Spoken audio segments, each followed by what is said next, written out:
어제 우리는 주일 예배를 통하여서 성소 안에 있는 그 성물들에 대한 또 성소에 대한 그러한 말씀을 우리가 시작하는 그러한 말씀을 보았습니다. 먼저 이스라엘 백성들에게 예물을 바칠 것을 명령하시고 그리고 그 안에 있는 성물을 하나하나씩 이제 어떻게 만들지를 말씀하여 주십니다. 어제는 언약궤에 대하여서 우리가 말씀을 보았죠. 언약궤는 십계명의 돌판이 그 안에 있고 또한 그 언약궤 위에는 속죄소라고 하는 덮개가 덮여 있습니다. 그리고 이 언약궤의 그 의미는 하나님에 대한 그러한 임재를 나타냅니다.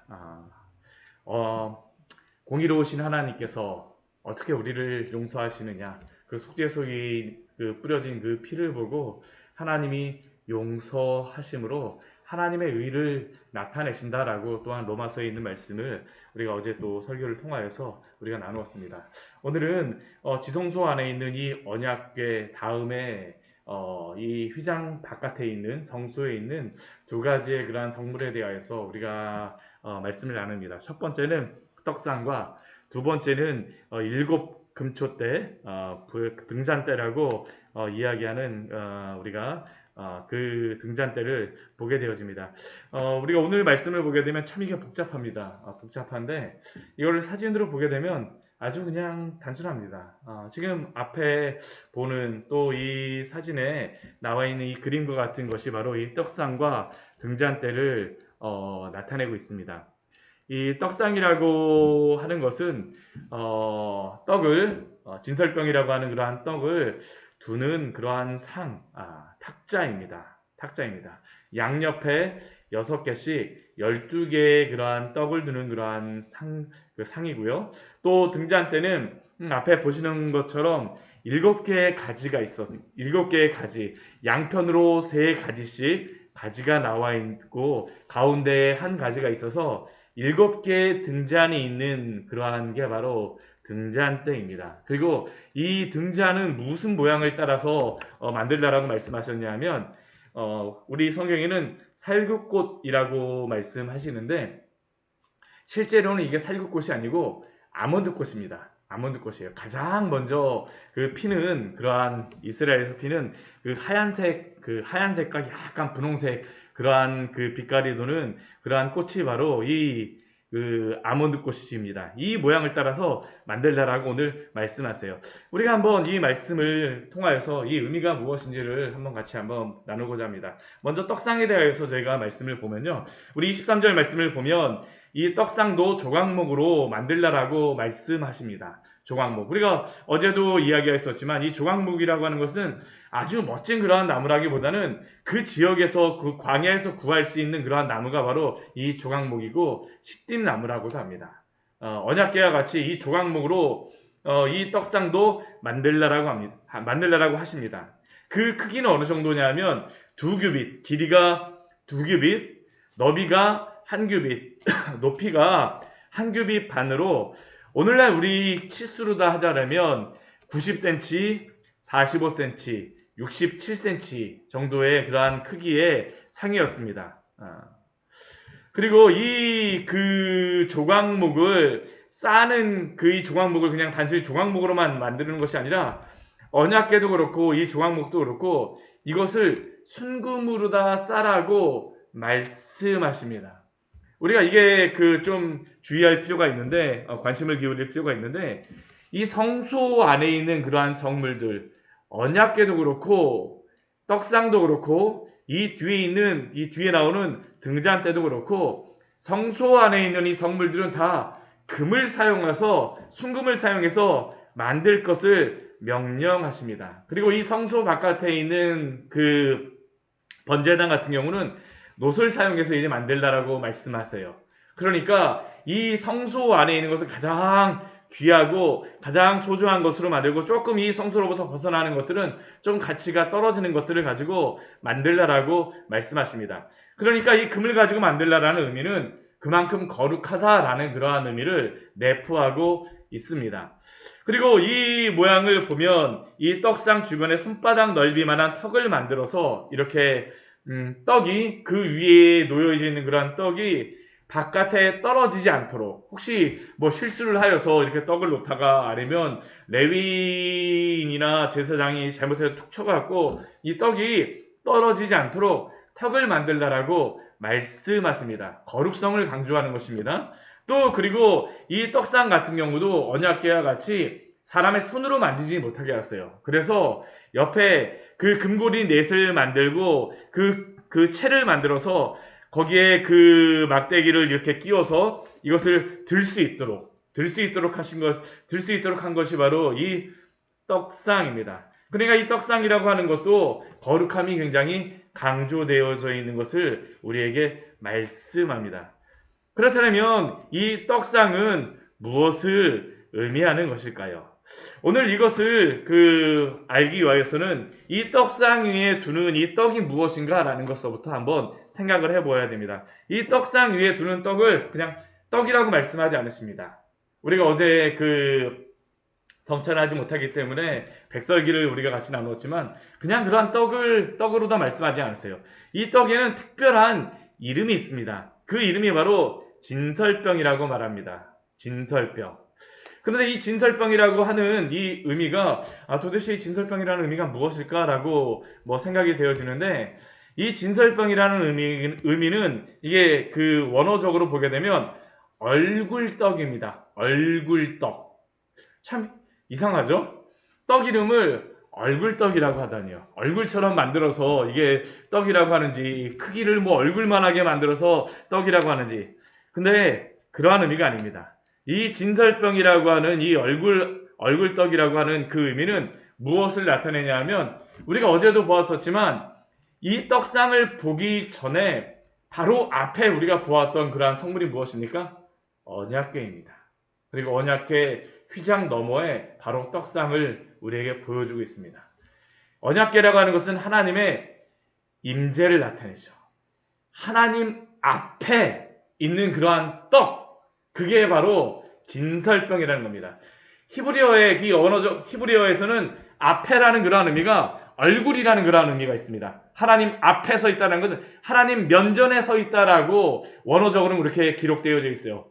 그러니까 이 진설병이라고 하는 것은 하나님 바로 앞에 놓여져 있는 떡이 바로 이 진설병, 얼굴 앞에 떡이라는 그러한 의미입니다. 그리고 이것은 속죄소 위에 예수 그리스도가 피가 뿌려짐으로 말미암아 우리의 죄가 용서받는 것과 같이, 이 진설병은 바로 하나님 앞에 놓여진 이 떡을 먹는 자가 바로 용서함을 받는다라는 것을 우리에게 알려주는 것이 바로 이 진설병의 의미요, 또한 떡상의 의미입니다. 결국 이 진설병을 놓는 떡상은 바로 예수 그리스도의 임재를 의미하고 있습니다. 이것이 바로 떡상의 의미입니다. 예수님께서는 광야에서 이스라엘 백성이 먹었던 그 만나를 설명하시면서 예수님이 요한복음 6장에서 그 떡이 무엇인가, 그 만나가 무엇인가를 우리에게 말씀하였습니다. 우리 말씀을 같이 한번 찾아보도록 하겠습니다. 우리 요한복음 6장 32절에서부터 우리 35절의 말씀입니다. 같이 한번 말씀을 한번 보도록 할게요. 예수님이 만나에 대하여 말씀하시지만 거기에 분명하게 이 만나를 그냥 만나라고 말씀하시지 않고 떡이라고 이것을 우리에게 말씀하여 주시죠. 우리 요한복음 6장 32절에서부터 35절까지의 우리 말씀을 같이 한번 보도록 하겠습니다. 우리 같이 한번 읽어보도록 할게요. 예수께서 이르시되 내가 진실로 진실로 너희에게 이르노니 모세가 너희에게 하늘로부터 떡을 준 것이 아니라 내 아버지께서 너희에게 하늘로부터 참떡을 주시나니 하나님의 떡은 하늘에서 내려 세상에 생명을 주는 것이니라. 그들이 이르되 주여 이 떡을 항상 우리에게 주소서. 예수께서 이르시되 나는 생명의 떡이니 내게 오는 자는 결코 줄이지 아니할 터이요 나를 믿는 자는 영원히 목마르지 아니하리라. 예수님께서는 바로 자신이 이 땅에서 생명의 떡이 되심으로 말미암아 이 떡을 먹는 자, 이 떡을 이 떡이신 예수님을 믿는 자는 영원히 줄이지 아니하고 목마르지 아니하리라고 말씀하여 주셨습니다. 그리고 바로 속죄서 위에 피가 우리의 죄를 가리워 주듯이 바로 예수 그리스도의 살과 이 떡을 먹는 자는 하나님의 임재 앞에서 그 얼굴 앞에서 그와 교제하며 살아갈 수 있다라는 것을 우리에게 말씀해 주시는 것이 바로 이 떡상의 의미입니다. 결국 속죄소의 피와 떡상의 떡은 예수님의 살과 피를 예표하는 것으로 우리는 예수 그리스도를 믿음으로 말미암아 그 은혜의 보좌 앞에 담대히 나아갈 수 있는 것입니다. 그래서 속죄소를 말씀하시고 바로 떡상을 우리에게 말씀해 주십니다. 이게 바로 떡상입니다. 예수 그리스도의 임재를 나타내는 게 바로 떡상입니다. 그렇다면 그 뒤에 나와 있는 등잔대는 무엇을 의미할까요? 먼저 우리 등잔대를 보게 되면 이 등잔대 같은 경우는 재료를 우리에게 말씀하여 주는데 여기에는 조각목을 사용하고 있지 않습니다. 아까도 제가 그 그림을 통하여서 보여드렸지만 여기 그 앞에도 조그맣게 보여지고 있지만 이거를 조각목으로 만들 수가 없습니다. 이것은 무엇으로만 만들라고 말씀하시냐면 순금으로 만들라고 말씀하세요. 그리고 여기에는 끌채는 없습니다. 왜냐하면 이거를 그 채를 껴갖고 이건 드는 게 아닙니다. 이거 직접 드는 것이죠. 그런데 이 재료는 무엇이냐? 오직 순금만으로 만들라고 명령하셨습니다. 특별히 39절 말씀, 오늘 29장 39절 말씀을 보게 되면 순금 1달란트로 만들라라고 말씀하세요. 이 순금 1달란트가 얼마만한 가치가 있느냐? 우리는 그 주일학교에서 달란트 시장을 하다 보니까 달란트가 뭐 별로 이렇게 큰 가치가 없는 것처럼 여겨지지만 이 시대에는 달란트는 사실은 화폐의 가치가 아닙니다. 화폐의 그러한 가치라기보다는 그 화폐의 가치로 따지면 그때는 뭐 셰켈이라던가 이런 게 화폐의 가치, 고드란트 뭐 이런 게 화폐의 가치지 이러한 뭐 달란트는 화폐로 다 사용하진 않아요. 이거는 양이 굉장히 많은 양입니다. 이 1달란트가 어느 정도냐 하면 34kg 정도입니다. 구약시대. 무게로 다 재는 단위입니다. 그러니까 1달란트로 만들었다는 것은 굉장히 많은 양의 금으로 만들었다는 것이 바로 이 등잔대라는 겁니다.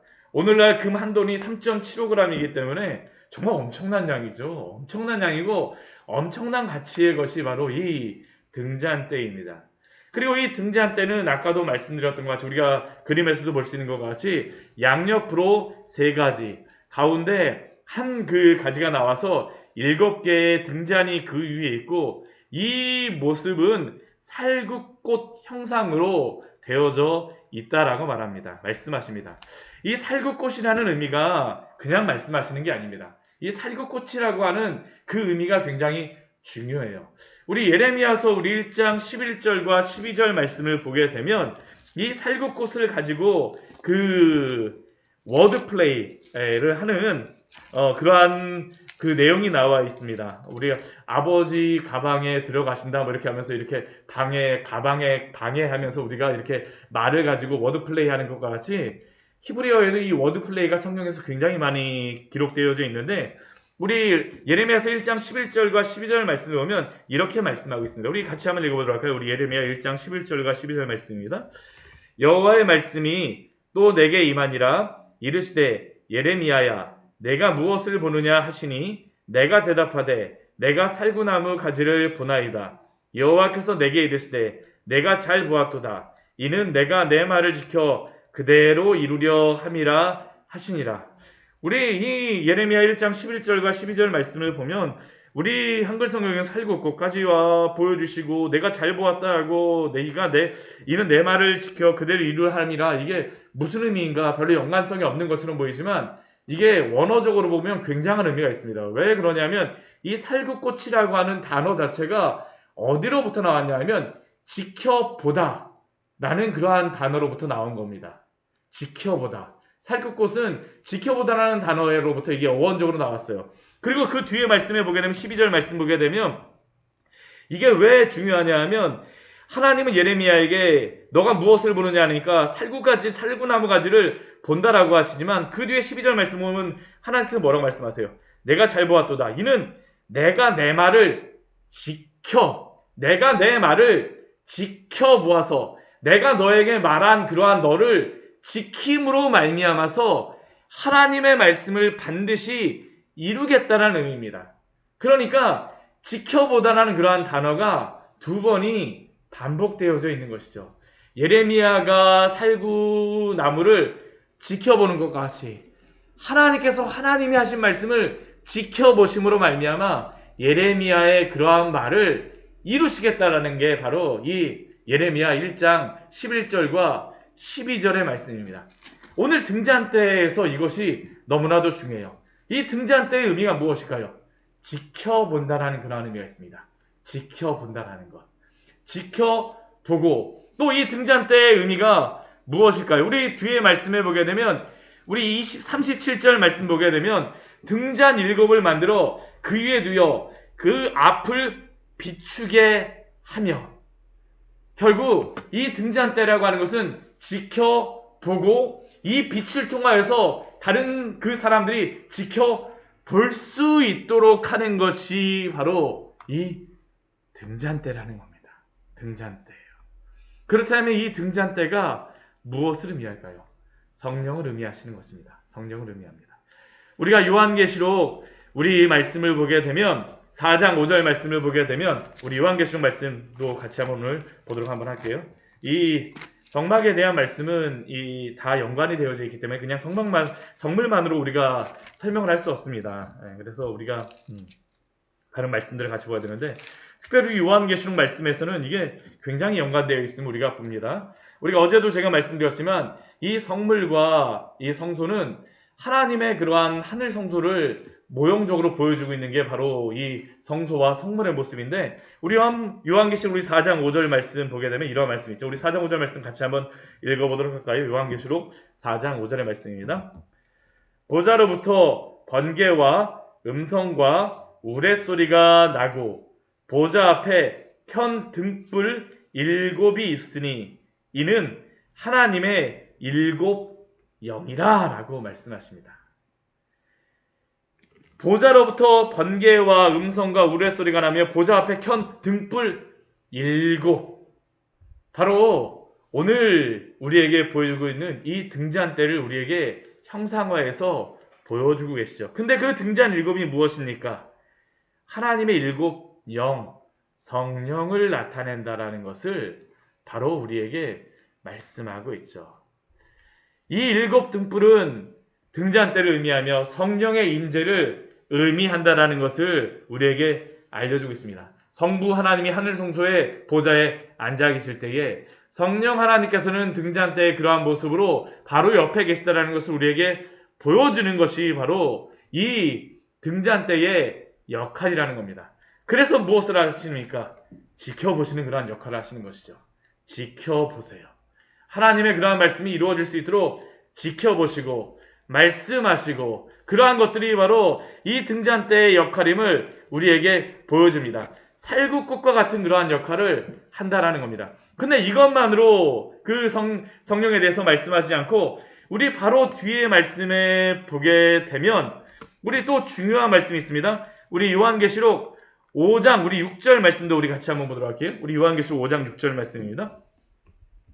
우리 5장 6절 말씀 같이 한번 읽어보도록 하겠습니다. 요한계시록 5장 6절입니다. 바로 4장 5절과 우리 5장 6절 가까이 있죠. 우리 같이 한번 읽어보도록 하겠습니다. 내가 또 보니 보좌와 네 생물과 장도들 사이에 한 어린 양이 서 있는데 일찍이 죽임을 당한 것 같더라. 그에게 7 뿔과 7 눈이 있으니 이 눈들은 온 땅에 보내심을 받은 하나님의 7 영이더라 라고 말씀합니다.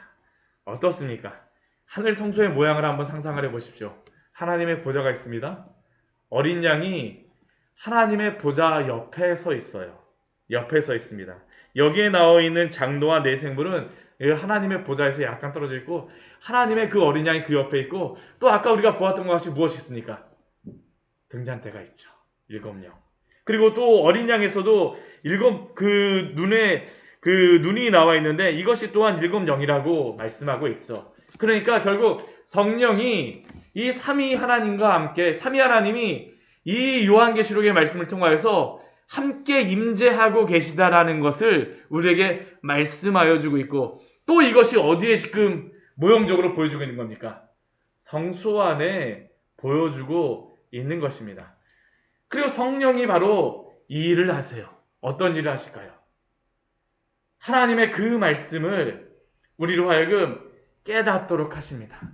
아까도 우리가 본 우리 그 출애굽기 25장 말씀과 같이 그 등잔 7을 만들어 그 앞에 비춥니다. 무엇을 비추는 겁니까? 떡상을 비추는 것이죠. 하나님의 말씀을 비춥니다. 사람들로 하여금 그 말씀을 보게 하고 듣게 하시는 역할, 이게 바로 성령께서 하시는 역할이죠.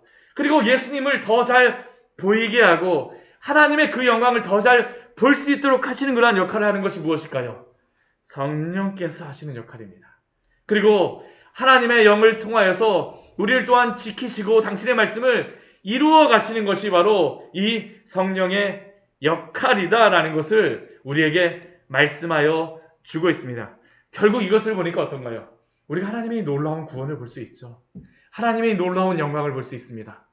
태초에 하나님께서 하나님과 성령이, 또한 우리 요한복음 말씀에 보게 되면 말씀이 하나님과 함께 계심으로 말미암아 삼위 하나님이 같이 천지를 창조하신 하나님께서 말세는 어떻게 하실까요?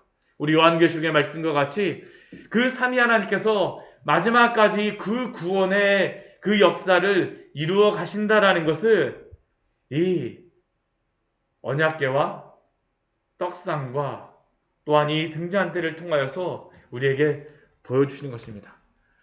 태초에 삼위 하나님께서 창조하신 하나님은 오늘도 살아계셔서 우리의 구원을 이루어 가시며 또한 마지막까지 그 구원의 일들을 이루어 가실 것이다 라는 것을 약속하여 주심을 우리에게 알려주십니다. 이 영광을 보십시오. 우리가 때로는 여러 가지 세상의 것들을 볼 때에 우리의 마음이 이리저리 요동하지만, 그러나 우리가 이렇게 오늘도 살아계셔서 역사하시는 이 하나님의 영광을 볼 때에 우리가 그 은혜 안에서 믿음으로 살아가며 승리할 수 있는 줄 믿습니다. 오늘도 이 삼위 하나님의 영광을 바라보며 이 구원의 놀라운 은혜를 찬양하며 믿음으로 살아가시는 우리 귀한 성도들 되시기를 축원합니다. 같이 기도하도록 하겠습니다.